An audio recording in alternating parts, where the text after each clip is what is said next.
Fantastic, Doctor. Thank you so much for joining us today. What prompted your decision to run? It's been a number of factors, right? I think for far too long, families in the Central Valley have been left behind by politicians who care more about power than people and who are more interested to catering to corporations than our own communities. And so I grew up here in Bakersfield. I went to Paul Elementary, Greenfield Middle School, Golden Valley High School, Bakersfield College, and CSUB. And growing up, I noticed the problems are surrounding our community. My parents, like many families here in the Central Valley, having to work multiple jobs to make ends meet, struggling to put food on the table. And now the very same programs that allowed me to get to where I am today, programs like Medicaid, WIC, are now all being cut because Congressman Valadao decided that it was more important to give tax breaks to billionaires in the top 1% than to fund our communities. And I think it's time that we have representation here in the Central Valley that's actually putting Central Valley families first. Obviously, like you mentioned, you are from the area and went to college here. So were you always thinking about running, or was the Medi-Cal cuts, Medicaid cuts, really that defining moment for you that prompted your decision? Yeah, definitely not. I grew up working here in the Central Valley, working multiple jobs. I grew up working at the swap meet every weekend, getting up at 6 a.m. I taught several, high schools and middle schools here in marching arts and percussion and marching band. Worked as a journalist and a community organizer. So I've always been aware of the issues that are impacting our communities. And as an educator, I've done my best to prepare the next generation of leaders and learners. But I think it's time that we have representation that is accountable to communities here in the Central Valley. I think it was a combination of this big bill that passed that's cutting programs to our community, but it's more than that, right? It's about the reality of where we are right now when it comes to healthcare, when it comes to education, and when it comes to the lack of investment into our communities.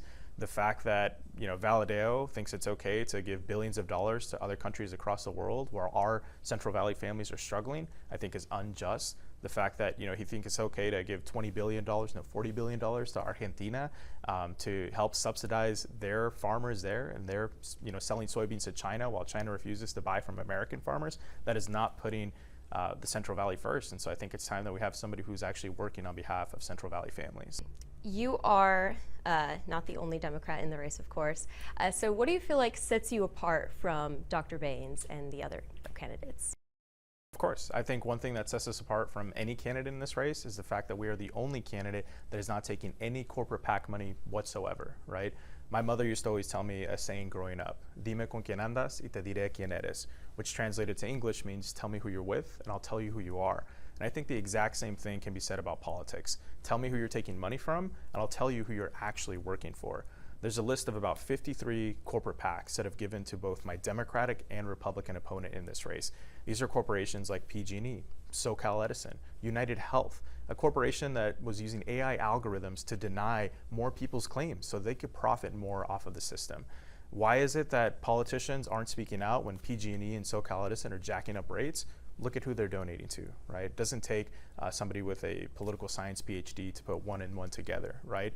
When you have elected officials who are influenced by these corporate PACs, they're not putting our communities first. They're putting their corporations and their campaigns first, right? So I think it's time that we have somebody who's working on behalf of our communities and not their billionaire sponsors and corporate PACs. And you've received local endorsement from Manpreet Kaur, Leticia Perez, Board of Supervisors, City Council. What do you feel like is it about you that gained their support, and what does it mean for you to have the local support of these local elected officials? I'm honored to have the support of so many local elected officials here in Kern County and Tulare County and Kings County, and I think it really shows the momentum behind our campaign and how people are excited about a campaign that is putting working families first, that is multi-faith, multi-racial, multi-generational, right?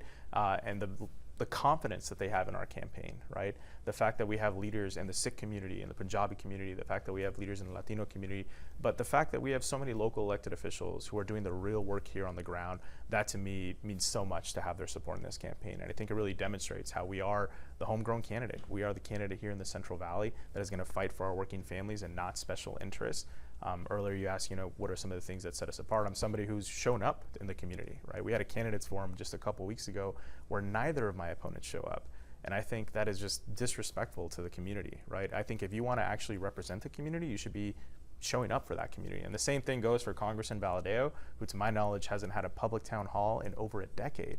And I think that's just ridiculous. And I think a lot of that has to do with the fact that he's afraid to look people in the eye and try to explain to him to people why he voted for this bill, why he thinks that tax breaks for billionaires is more important than Medicaid, SNAP, WIC, and so many of the programs that our families rely on here in the Central Valley. Speaking of course, the Central Valley, it is predominantly a red community. And for people who voted for Valadeo in the past, how do you plan to gain their support? If you look at this district on paper, it's a Democratic majority seat, it's a Latino majority seat. To many political pundits, right, this should have been a Democratic seat years ago. But the reality is that voter turnout hasn't always matched, those numbers. But regardless of party registration, I'm here to represent and fight for everyone, right? Our campaign is focused on universal messaging, right? When I talk to people about healthcare in this district, it's very clear. Valley fever, diabetes, cancer, doesn't care who you voted for in the last election. It doesn't care what your party registration is. But we know that everybody gets sick, which is why we need healthcare for all. And similarly, your rent, your mortgage, your bills don't ask you your party registration, and neither will this campaign, because we are focused on fighting for every single person, every single working person in this district, whether you are a Democrat, a Republican, or independent alike, and we are accountable to our communities and not to the same corporations and billionaires that are sponsoring my opponents. Many families have been separated here in the Central Valley and across the country by the recent ICE raids. Has that impacted your approach to your campaign? We absolutely need comprehensive, just, and humane immigration reform in this country. I'm the son of immigrants. I know what it feels like to know that your family could be ripped apart from you at any moment. Since then, I'm proud to have co-sponsored my parents for residency and citizenship with my younger brother, who is a U.S. Marine. But I know there's so many families out there who continue to struggle and who continue to fear even going to work every day or going to the grocery store or going to school. And so we need comprehensive and just immigration reform in this country. I think there's bipartisan agreement that when you have folks who have done wrong in this country, who have caused harm to the community and committed violent crimes, that they should be deported. And yet we have people playing politics, right? People who have failed to deliver, right? Congressman Valadeo voted for a budget that's going to triple ICE's budget, right? Meanwhile, we have farm workers who are struggling, right? Who struggle to feed their families while they feed the rest of the world.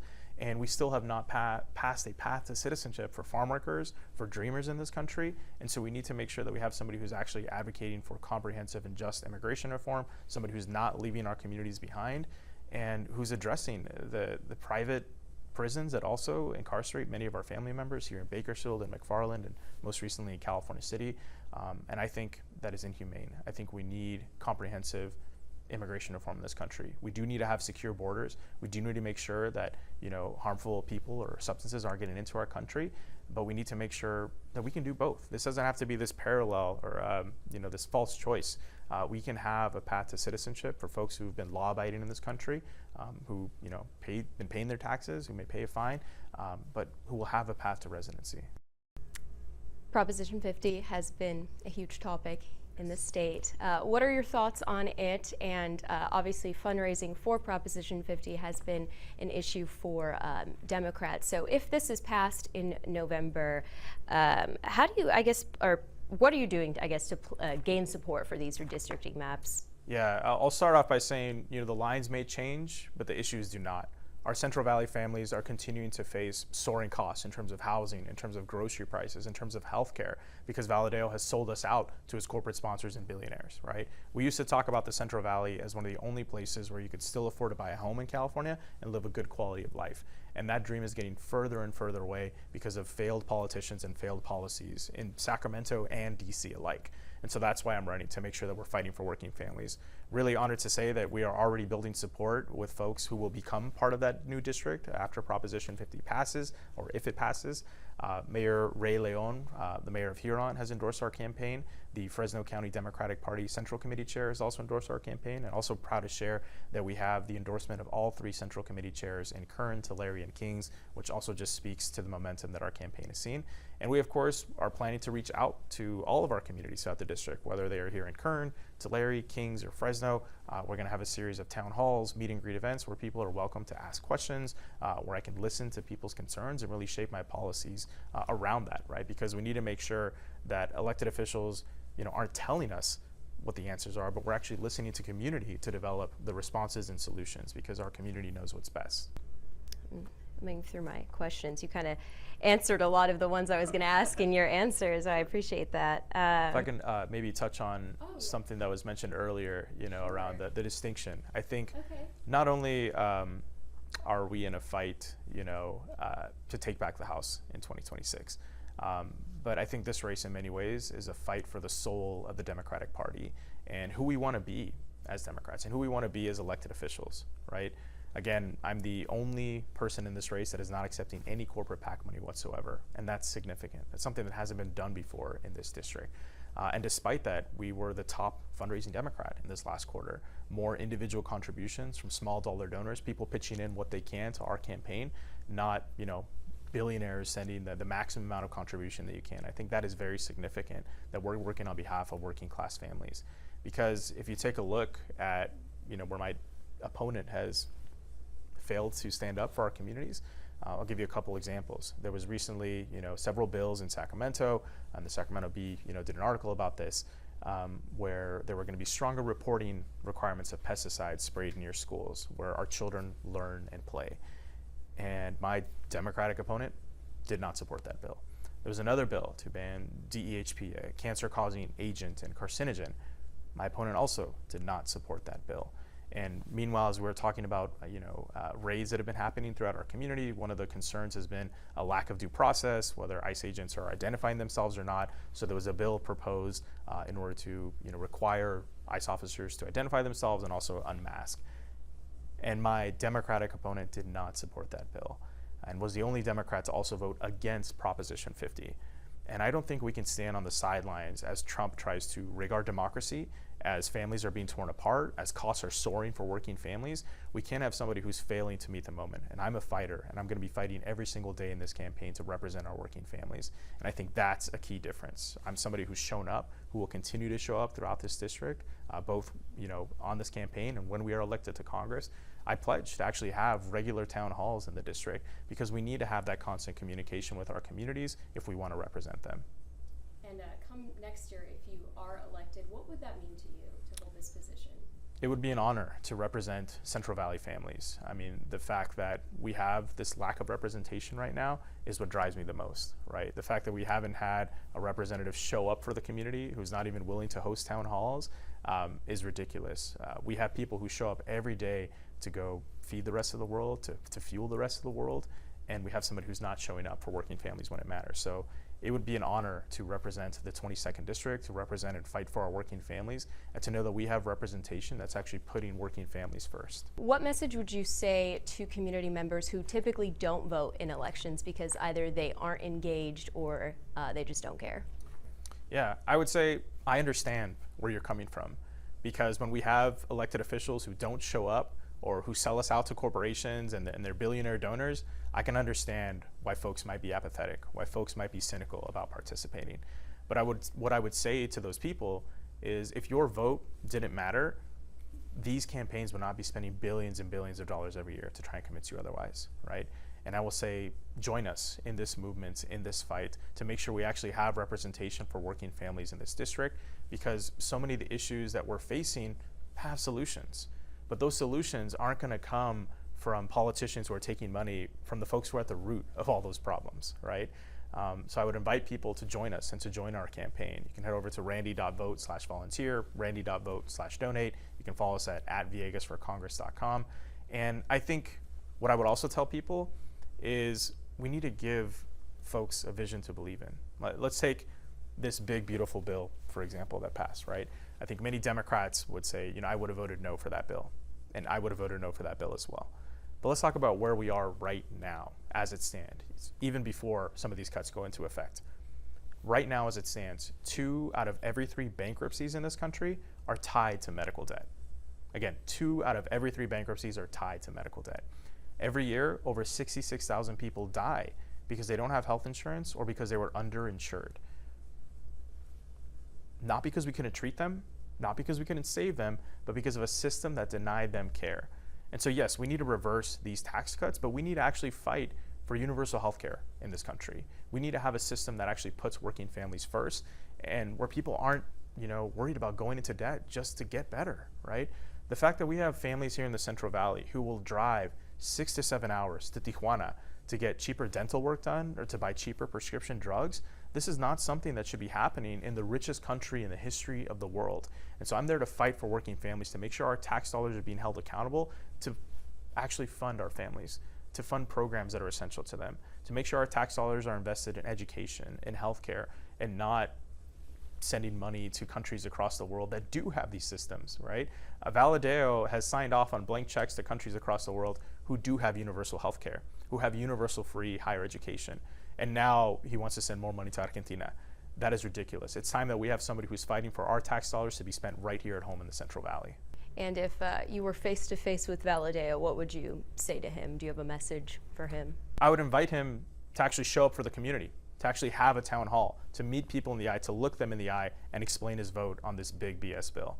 I would invite him to actually listen to the problems that working families are facing here in this district, from the high cost of groceries to the fear that immigrant communities are facing to the high cost of housing.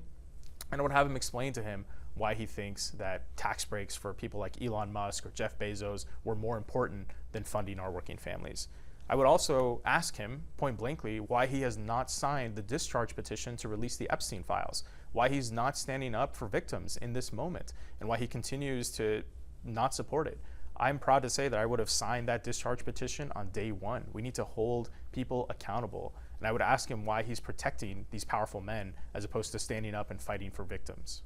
Any message to your fellow Democratic competitors in the race? I would say to anyone in this race, I challenge you to stop working on behalf of corporations. I challenge everyone in this race to take a pledge to not accept any corporate PAC money. Because I don't think we can claim to represent and fight for the working class if we're taking money from the same corporations that are at the root of so many of our problems, right? Elected officials who take money, including my opponents, who take money from PG&E and SoCal Edison, are silent when they want to increase rates, despite the fact that these companies have made record-breaking profits, right? Why is it that we are not negotiating the cost of prescription drugs? It's because both of my opponents are getting money from big pharma, and because these solutions aren't going to come from these politicians, because they're working on behalf of their corporate sponsors, because they're working on behalf of those corporations. I'm willing to stand up and fight and call out injustice at every single corner and call out that corporate corruption at every single corner, because I can't be bought by those corporations. I can't be bossed by those corporations. The only people that I will be held accountable to are the people. And so I would challenge anyone in this race to take that pledge to say, you're not going to work on behalf of corporations, you're going to work on behalf of our communities. That was all the questions I had prepared to ask you. I feel like we went into detail on quite a few issues, but is there anything that you would like to reiterate or add that we didn't go over? Yeah, I would say, again, to that old saying of wisdom, dime con quién andas y te diré quién eres, right? I'm proud to stand with our oil and gas workers here in the community. I'm proud to stand with our farm workers. I'm proud to stand with our police officers, our unions, people who are funding this campaign. They're with the billionaires. They're with the corporations. And so if we truly want to have representation for the working class, for working families here in the Central Valley, I invite you to join our campaign. I invite you to get involved. There's all sorts of ways you can volunteer, you can donate, you can get involved in so many different ways. And this is a movement that is about people first and foremost, right? Centered around our working families here in the Central Valley. And there's another saying in English that they say it takes a village to raise a child. And I certainly would not be here without my parents, my mentors, and so many people. My wife, I also want to give a shout out to my high school sweetheart from Golden Valley, Karina. We just recently celebrated our five-year anniversary. Thank you so much. Yes, and I wouldn't be here without my village. But we know in order to have representation in government that's actually going to fight for the working class, it's going to take more than a village. It's going to take a valley. And so I invite folks to join our campaign, to get involved, and to fight for the representation that we deserve. Doctor, thank you so much for your time. Of course, thank you. Thanks for having me.